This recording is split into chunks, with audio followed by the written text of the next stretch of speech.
श्रोत्रम मनसो मनोयत् वाचोह वाचम सौ प्राणस्य प्राणः चक्षुषश्चक्षुर रतिमुच्च धीराः प्रेत्यास्माल्लोका दमृता भवन्ति प्रेत्यास्माल्लोका दमृता भवन्ति।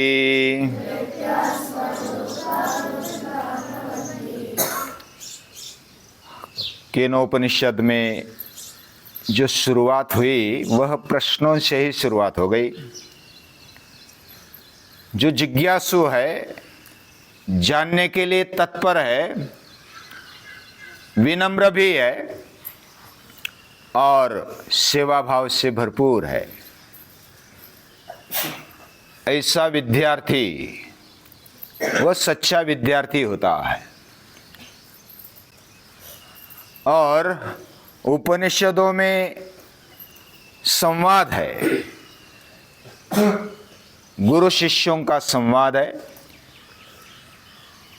हम भी संवाद करते हैं, हम भी गप्पे लगाते हैं, बातचीत करते हैं, लेकिन हमारे विषय क्या है और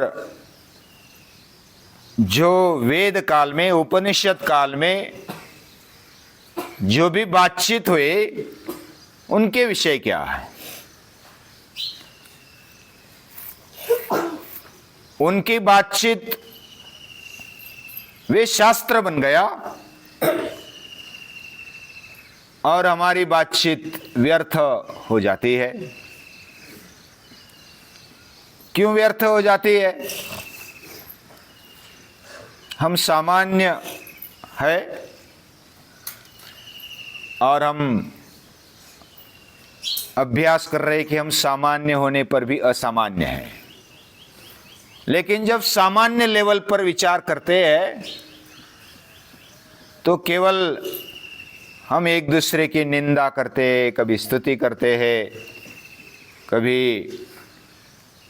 इधर उधर की वार्ता, क्या खबर है, कौन किधर गया, क्या हुआ, कैसे चोरी हुई, कैसे, बहुत सारी बातें, किसकी चोरी हो गई, किसकी मारामारी हो गई, किसका झगड़ा हो गया, ये सब खबर हमें होती है। लेकिन जो सच्चा विद्यार्थी है वह खुद की खबर रखता है और खुद की खबर लेने के लिए, खुद की जानकारी लेने के लिए वह रात दिन एक कर लेता है।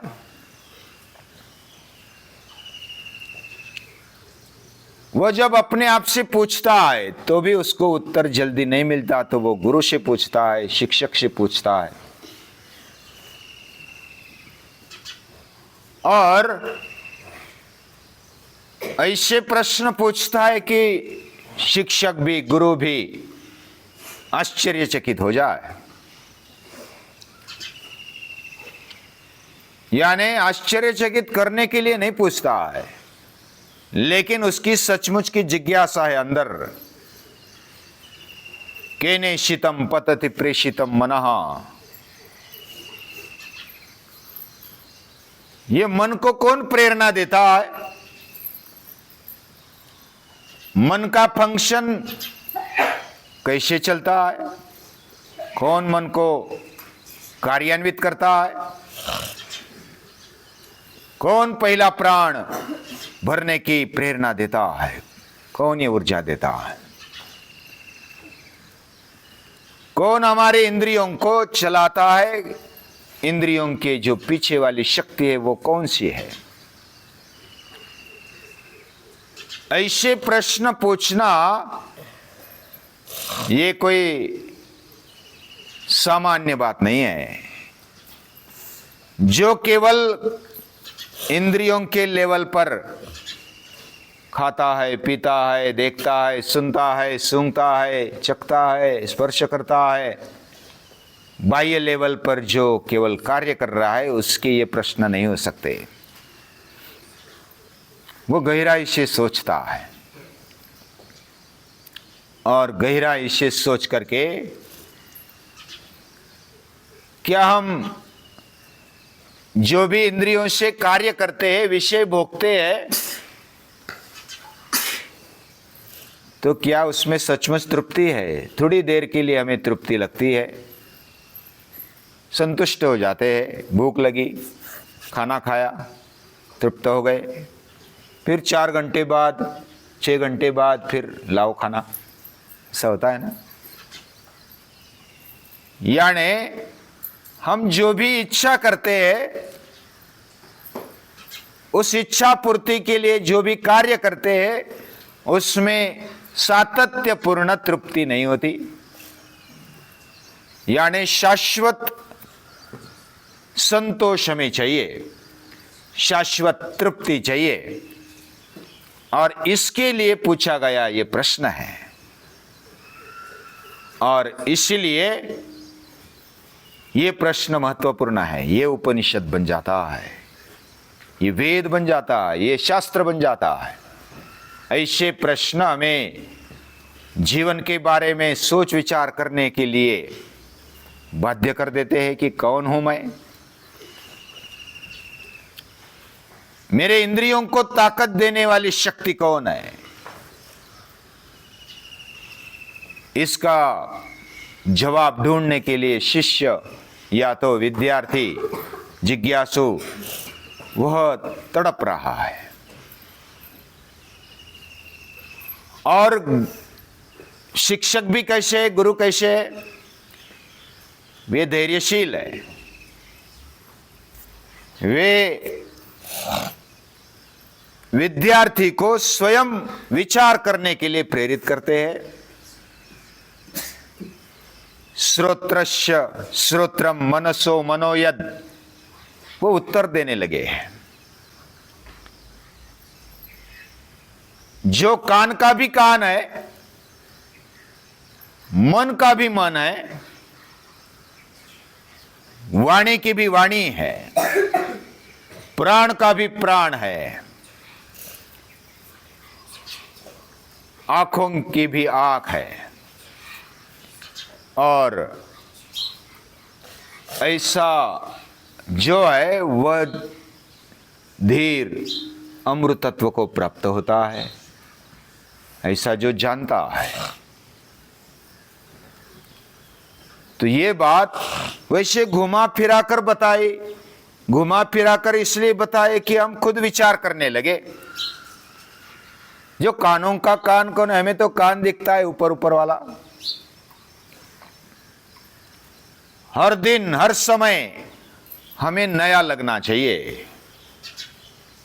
हम नए क्षण में चले जाते हैं, हर क्षण, हर दिन नए दिन में चले जाते हैं। दिने दिने नवम नवम।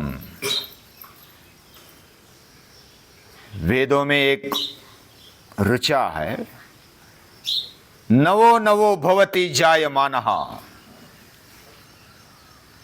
यानी हम हर समय नए नए होते। जो कल का याज्ञवल्क्य है वो आज का नहीं है, कल का जिष्णु है वो आज का नहीं है, वो आज नया है। और जो कल का समझता है मैं कल का ही हूं, ऐसा जो समझता है वो इतिहास में ही रह जाता है।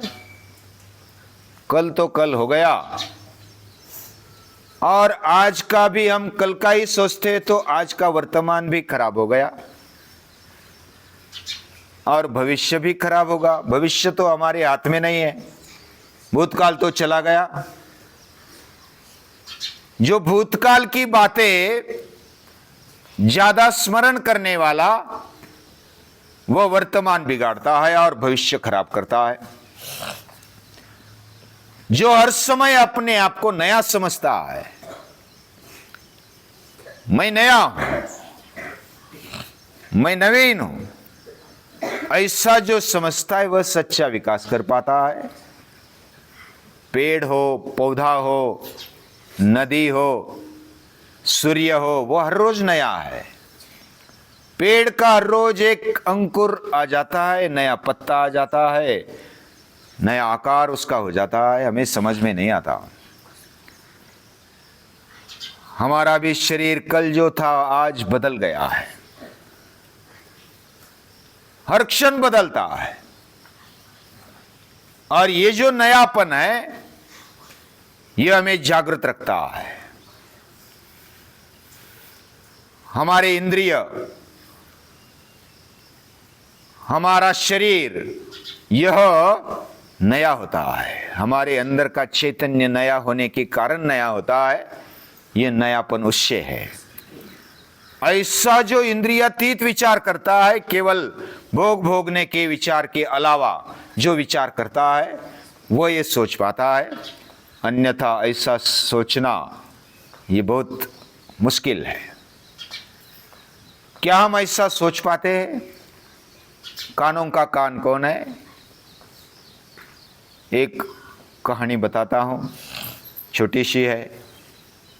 परदेश में, यूरोप में एक स्कूल में एक टीचर आ गए।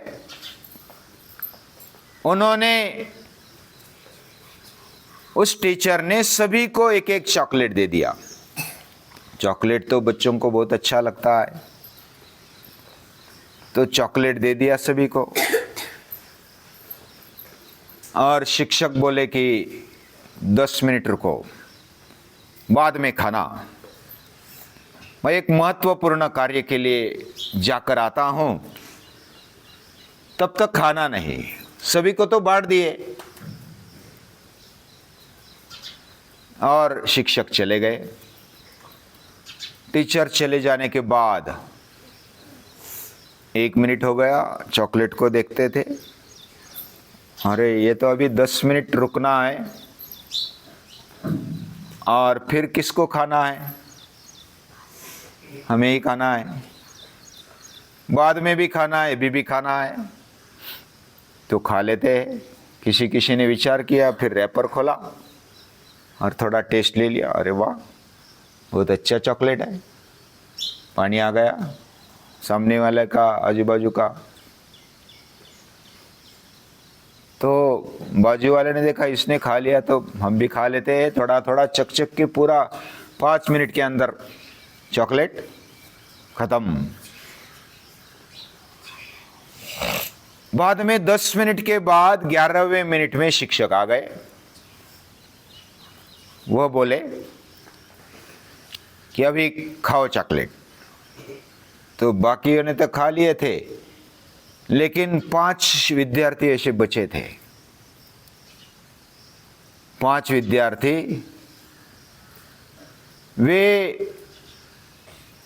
उन्होंने चॉकलेट बचा कर रखी थी और बाकी सभी ने, लगभग 30-40 बच्चे थे, सभी ने खा लिए। 5 बच्चे सिर्फ पीछे बचे थे। तो बाकी ने उत्तर दिया कि हम तो, हमारे लिए चॉकलेट था, हमने ही खा लिया, उसमें क्या बड़ी बात हो गई। इधर इंद्रियों का संयम है।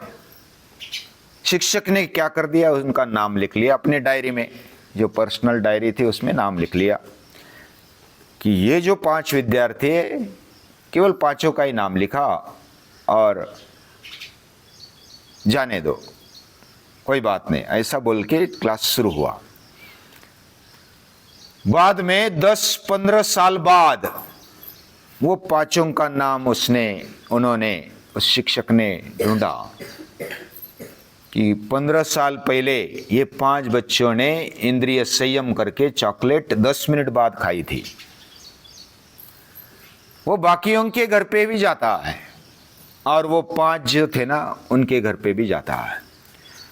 ये 5 अपने जीवन में कुछ महान बने थे। कोई साइंटिस्ट बना था, कोई साहित्यकार बना, कोई बड़ा उद्योगपति बना। ऐसे 5 के 5 महान बन गए। और उन्होंने फिर लिखा कि इंद्रिय संयम जो करता है, जो धैर्य रखता है, वह बड़ी लंबी छलांग मार सकता है, अपने जीवन में कुछ बड़ा कर पाता है। अब ये छोटी सी बात है, 10 मिनट रुकना खाने के लिए। हमें भी अगर रास्ते में कुछ मिल गया लेने जैसा, खाने जैसा, तो क्या हम उसको ले लेते हैं? क्या खाते हैं? क्या संयम रखते हैं? क्या करते हैं हम? जो इंद्रियों का संयम कर पाता है, भोग दृष्टि से धैर्य दृष्टि, भाव दृष्टि, केवल मेरे भोग के विचार के अलावा क्या मैं सभी का विचार करता हूं? मनुष्य करता है। मननात् मनुष्य, जो मनन करता है वह मनुष्य है। और इसलिए ऋषि ने, गुरु ने घुमा फिरा कर प्रश्न पूछा है, श्रोत्रस्य श्रोत्रम मनसो मनोयद। जो कान का कान है, मन का मन है, प्राण का प्राण है, वाणी की वाणी है, आंखों की आंख है, ऐसा कौन है? फिर से प्रश्न निर्माण हो गया जिज्ञासु विद्यार्थी के मन में, अरे ये कौन होगा?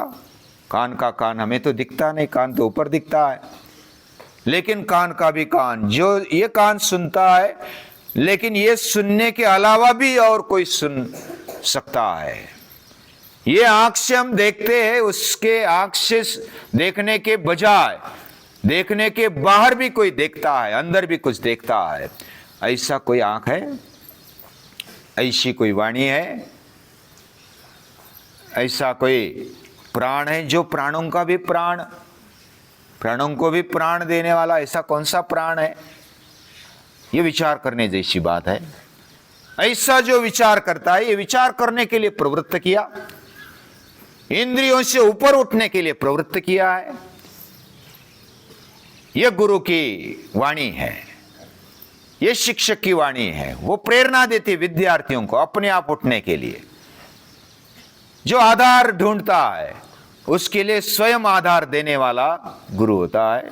वो आधार नहीं देता, वो बोलता है कि तेरे अंदर भगवान है, तेरे अंदर ये शक्ति है कि तू अपने आप की खोज कर सकता है, कान का कान खोज सकता है,